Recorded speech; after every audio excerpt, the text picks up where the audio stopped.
أبا الزهراء يا نبينا في الحشر يشفع فينا هو الحبيب السامي ذو الفضل.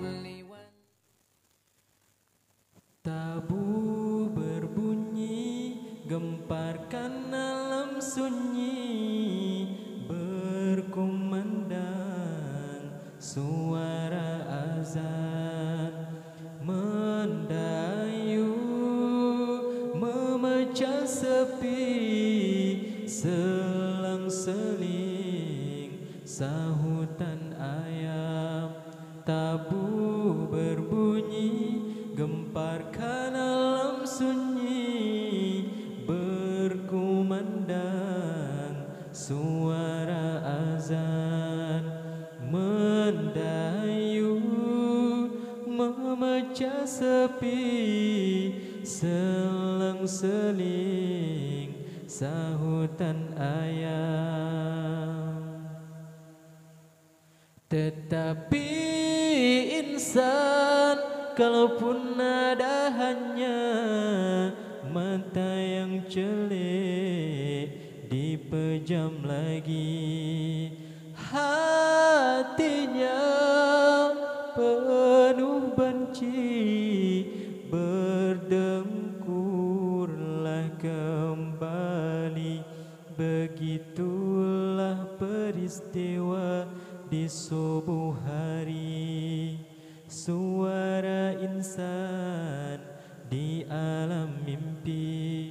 Tabu berbunyi, gemparkan alam sunyi, berkumandang suara azan, mendayu memecah sepi, selang-seling sahutan ayam. Ayo bangunlah, tunaikan perintah Allah, sujud mengharap keampunannya. Bersyukurlah, bangkitlah segera, moga mendapat keridhaannya. Begitulah peristiwa di subuh hari, setiap hari, setiap pagi. Tabu berbunyi, gemparkan alam sunyi, berkumandang suara azan, mendayu memecah sepi, selang-seling sahutan ayam. Tetapi insan, kalaupun ada hanya mata yang celik, dipejam lagi, hatinya penuh benci, berdengkurlah kembali. Begitulah peristiwa di subuh hari, suara insan di alam mimpi.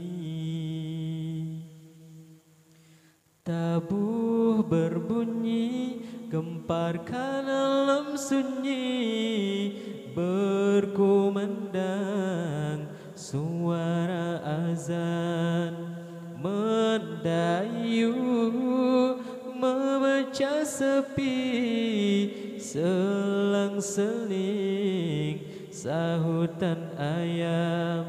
Ayo bangunlah, tunaikan perintah Allah, sujud mengharap keampunannya. Bersyukurlah, bangkitlah segera, moga mendapat keridhaannya. Begitulah peristiwa di subuh hari, setiap pagi, setiap hari. Tabuh berbunyi, gemparkan alam sunyi, berkumandang suara azan, mendayu memecah sepi, selang-seling sahutan ayam, selang-seling sahutan ayam.